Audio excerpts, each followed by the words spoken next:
Let me start this video by telling you a story. And most probably this story is going to be so relevant, or maybe you will find a lot of things that happen with you in this story. There was someone who wanted to create their own financial freedom. So they thought about building a business. They went to Google maybe to research, or maybe they heard some friends talking about starting an online business, selling products online.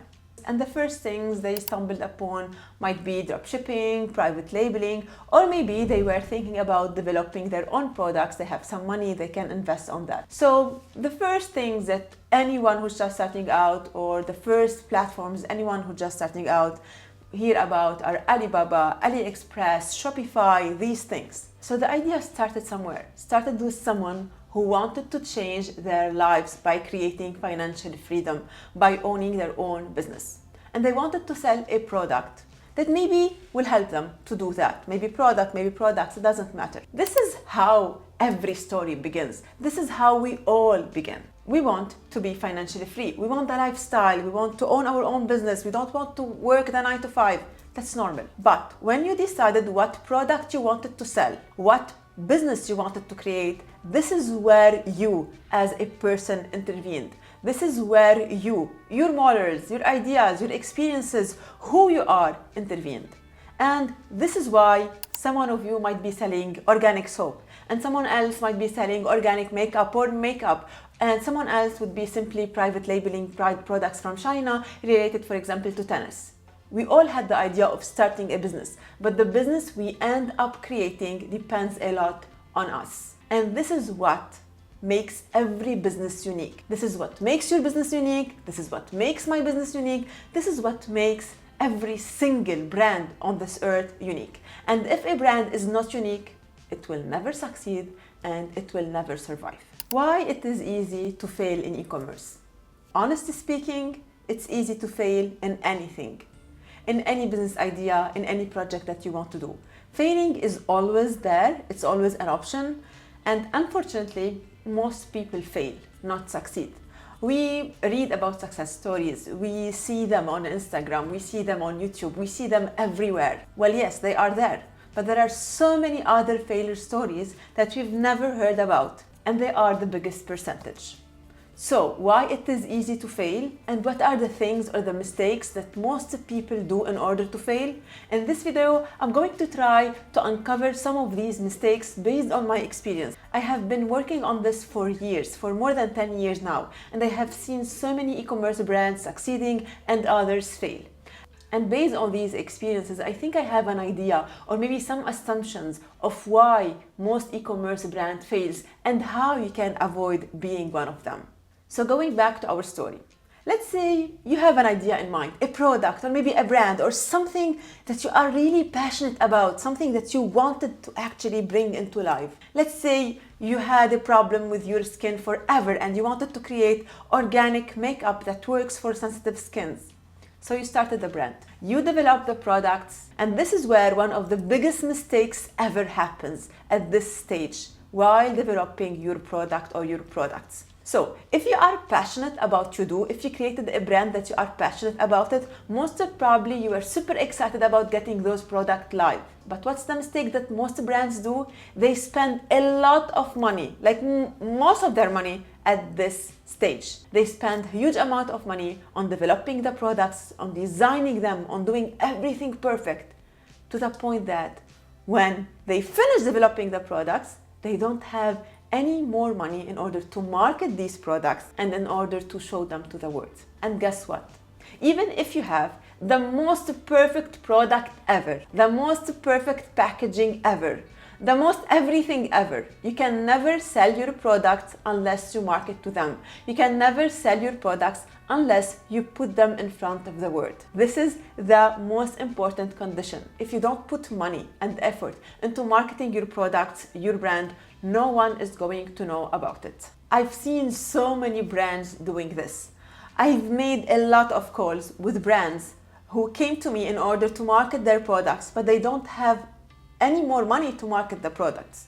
So what would they do in this case? Either they will sit there waiting for the products to sell themselves, which is super difficult, Or they will go into the organic thing like creating content, sharing it on social media, which is not a bad strategy. It's something that can work, but it needs a lot of effort, and also it needs some budget. To be realistic, we need a budget to create content. Or they go searching for investors. They need money. They need someone who's willing to spend on the startup or on the business. So they go out looking for investors. The main issue in here is that the business is too new. You don't have enough data. You don't have enough sales to convince people like to put their money on this business. So it becomes tricky. But not only that, many of my clients didn't prefer to work with investors because they wanted to always have the full control over their businesses. They didn't want more stress. They didn't want new bosses. They wanted to be able to scale this business with their own money. So working with investors isn't always the perfect case scenario for everyone. So this is the first mistake. If you are starting your e-commerce business, if you are looking into creating an e-commerce business, please don't invest all of your money in product development. Your product should be good, no question asked, for sure. But you should be able to divide your budget in a way to keep a budget for marketing. Marketing is super important. Even if you are doing private labeling, even if you are like maybe taking a small product and changing some stuff from it and doing the production in China, the costs can be high. So you need to make sure that you are understanding your numbers and you are always keeping a budget for the marketing. Now, the second mistake that I see so many people fall into is to sell a product that doesn't have anything special or doesn't offer any special unique selling propositions.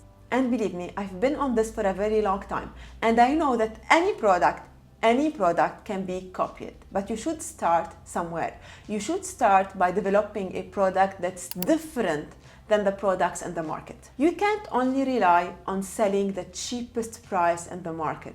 This is not a smart strategy. Lowering your prices or playing only on the prices angle in order to sell your product is not enough, especially if you are selling a product that anyone else has access to from China. In this case, just relying on prices will not put you in a position to create a sustainable, strong, real e-commerce business. So if your product is not different, you need to make your brand different. You can create this uniqueness in the brand itself. So let's say, for example, you decided to create a brand where you sell toys for kids. Your first option is to develop new toys, like totally new toys, totally new ideas, and create this, let's say, new viral thing by these products, like showing new games, new ways of, let's say, spending time with kids, and so on. In this case, and this is my perfect case scenario, I'm pretty sure if you were able to create something new, something that parents and kids will love, your brand is going to succeed. But let's say you didn't decide to go this road, which is again my favorite one, and you decided to sell products from China. You decided to either do drop shipping or maybe private labeling and so on. Anyone, literally anyone, can sell your products and anyone can copy your brand. So in this case, what you need to focus on is to create a uniqueness in your brand, in the way you communicate with your audience, in the way you help your audience. Again, you are between two options. Either you start your own product, you invent a new product that's better, different than other products in the market. And again, there is a very big possibility that after a few months, someone is going to copy you, but you will always have an advantage position because you started first. So you started collecting the audience first. You already have loyalty, you already have people who liked your products and started from there. And if you've done your work well, you will be able to keep these customers with you and you will be able to stand and still grow your business even with the competitions. Now, the second option is to go take a product from AliExpress or Alibaba, rebrand it, maybe just do a private labeling, maybe even dropshipping and sell it. Basically, anyone in the world can sell your same product. And in this case, you need to focus on creating a brand and on the communication and on the type of information or the type of connection you are going to create with your audience. So again, if we go back to the kids toys example, in this case, you need to make sure that parents are going to go to your brand in order to learn more tips about education, in order to learn more tips about how to improve their kids' skills and so on. So maybe you provide workshops, maybe you create a very strong YouTube channel, you create an audience, and you create a following around your brand because your products are not unique. And by the way, creating this following, creating this strong brand is important in both cases, but the only difference is that when you are dropshipping your products or you are just private labeling them, it's even more and more and more important because you don't have anything else that's unique. So between these two options, my favorite definitely is to develop your own product. It's very important to search for something that you are passionate about, something that you know about, because when you know about your niche, when you are passionate about your niche, when you are your customer avatar, you can easily communicate with your customer's avatar. You can easily create something that your potential customers are going to love because you know the problems, you know the feelings, you know the challenges, the objections that they might have. You know them very well because you've been on their shoes. If you are just starting out, if it's just an idea in your mind, I highly recommend you to think about something that you are passionate about, something that you love, something that you enjoy doing, and search for a product in this niche because this is your easiest way to understand your audience, by being your own customer avatar. I'm a mom, for example. I know very well what type of toys annoy me as a parent, and I know very well what type of toys my kids like. So to me, this is something I understand, I know about. I can be creative in here. But let me, for example, try to sell something related to cars. I will suck because I know nothing about it. And if you want to spend a lot of time into researching a niche that I'm not passionate about, I'm not gonna succeed.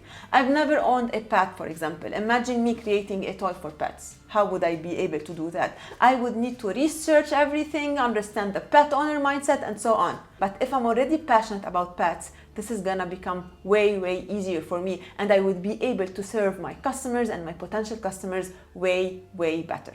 And here I want to recommend you to read this book. This is a book where Simon Sinek, I hope I'm pronouncing the name properly, talks about the why that should be behind every brand, the why that should be behind every business in order for the business to succeed. If you are an Apple user like me, if you have a MacBook, an iPhone, an iPod, AirPods, everything, like I have all the everyday Apple accessories, and I've never questioned why I buy them. I always find reasons to convince myself that it's okay to pay $1,500 to buy an iPhone. And after reading this book, I know why I don't mind paying more for my iPhone. I know why companies like Apple are successful.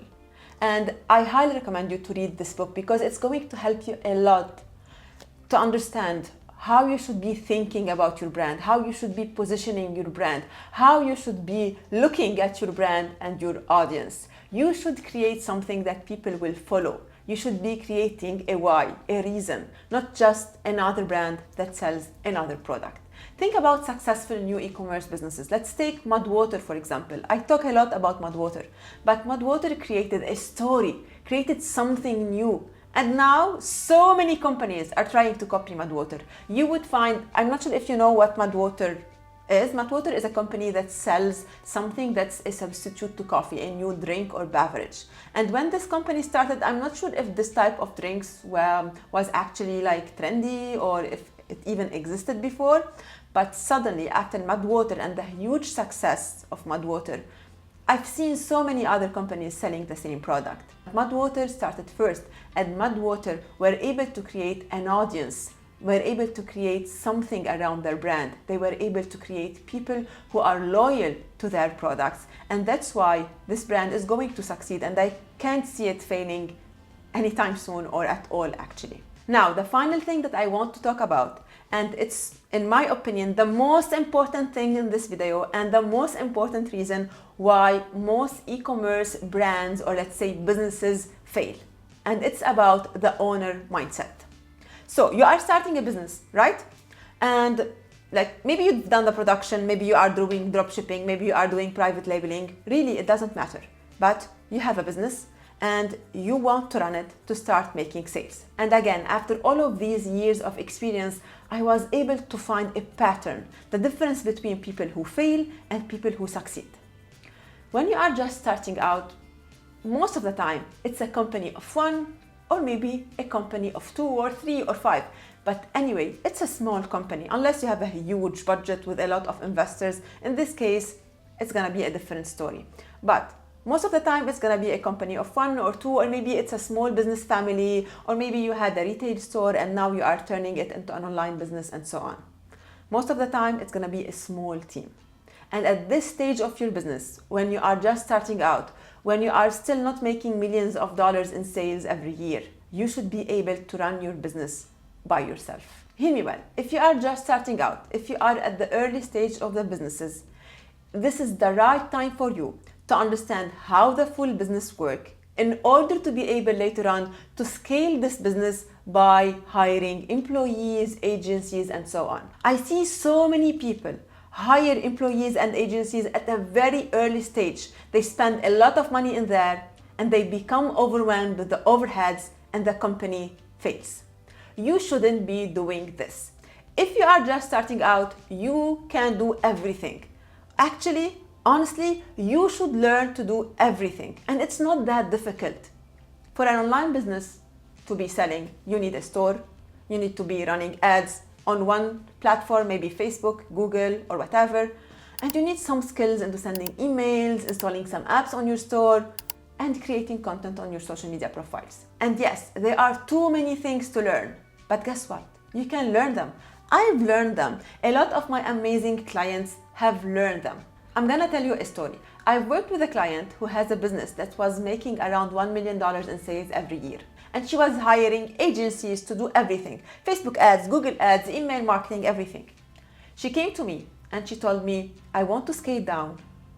I want to learn everything about how I can run this business by myself. Then I want to go back and hire people. Because although she was making more than $1 million in sales, the business wasn't profitable because she was paying a lot of money for all of these agencies and all of these employees, and she weren't able to know if they are actually doing their jobs in the right way. She wasn't able to, let's say, audit their work or anything. She decided to scale down and she decided to learn everything. And for 6 months, I've worked with her to explain to her how the business works. She learned how to manage the store by herself. So she's no longer paying $400 for someone to create a banner for her on her homepage. Then she learned how to run ads. She even learned how to create content, and all of this within months. She started creating her own ads and publishing them on Facebook all by herself. And she learned how to analyze results, how to do everything. She learned how to do newsletters, emails, designs, everything, how to use Canva, everything. And now after these 6 months, after learning all of these things, she became able to know when to hire people, how much she should be paying them, how to audit their works, and so on. So if you are just starting out, maybe not making any sales, maybe making $10,000 per month as sales, or even $50,000 in sales, you can still run this business by yourself to a very large extent. So what I recommend you to do is to be willing to learn. Don't kill your business by making your overhead too big to the point that you don't have enough money to invest anymore. If you are not paying $10,000 on ads, maybe even more per month, you don't need an agency to run your ads. You are still able to run your ads by yourself. You just need to be willing to learn. You must understand all the different elements that are going to contribute into your business success before being able to hire people and to outsource. There comes a stage when you must outsource, when you must start hiring people to help you, employees and so on. But this is not the first stage. There is a stage before where you should be learning, where you should be improving your skills. And if at this stage you notice that, for example, okay, I know now how to create, for example, a video ad, but I don't want to create video ads. I'm gonna hire content creators for me. But you already know how much it takes to do a video ad. You already have an idea if a video ad is good or not because you tried to do it yourself. Okay, I'm gonna be running the Facebook ads, but I'm gonna hire someone to help me with Google ads. It's fine, but you should be willing to learn at least the basic skills to run this business. You can't be hiring people to do everything for you, because if you do that, you will end up paying a lot of money and you won't have enough money to run ads after that. I talked a lot in this video. I'm already tired, but it's a very, let's say, it's a topic that means a lot to me, because I struggled for years with like the 9 to 5, and I wanted to break from this cycle for a very long time. And it took me a lot of time and a lot of efforts in order to be able to do it. And I know how simple and better my life has became after I left my 9 to 5 job and started my own business. And I really think that there is no reason in the world why you can't do this. Creating a business, making it successful, making it something that you can live from is possible if you want to do it, if you do it the right way. Just try to avoid the mistakes that everyone is doing. Try to learn from their mistakes. I know we all need to do our own mistakes. I'm a mom. Whenever I'm teaching my daughters, I know that at some point they will make their own mistakes, but smart people are the ones who learn from others' mistakes, are the ones who look around them and try not to repeat the same mistake again and again. Building a business is not hard if you have the right mindset. If you truly believe that this is what you want, if you want your business to succeed, no one can stop you. When I decided that I don't want to work anymore as an employee, when the idea of starting a business online came to my mind, it was maybe 2012, and it wasn't the area of online businesses. All this concept was new, and I was working like 9 to 10 hours every day. But guess what? I was going back home every single day to work on my ideas, to learn new skills, to like try here and there. And I failed at so many things, which is fine, but I've collected a lot of skills, a lot of things that helped me to become who I am today, to enjoy a free lifestyle where I can be present, where I can do the things I love, run my business. So the amount of opportunities, the amount of possibilities that I see every day, and believe me, it's not only about the money, because money comes by product. What you need to focus on is what you want, the lifestyle that you want, what you want to achieve, what do you want to achieve, where do you want to be, what type of life you want to lead. When you have this in your mind, when you have this fire inside you, I like to call it a fire, nothing can stop you. Since I started my own business, since I started like working for myself, I've seen and I've experienced so many amazing things, and I'm pretty sure you can do the same. Be willing to learn, be willing to put the time, the efforts you need, everything you need in order to succeed. One thing that I want to finish this video with, and it's something my mentor said to me, like my first mentor ever, and if he's watching this video, I want to thank him, because if not to him, I wouldn't be here today.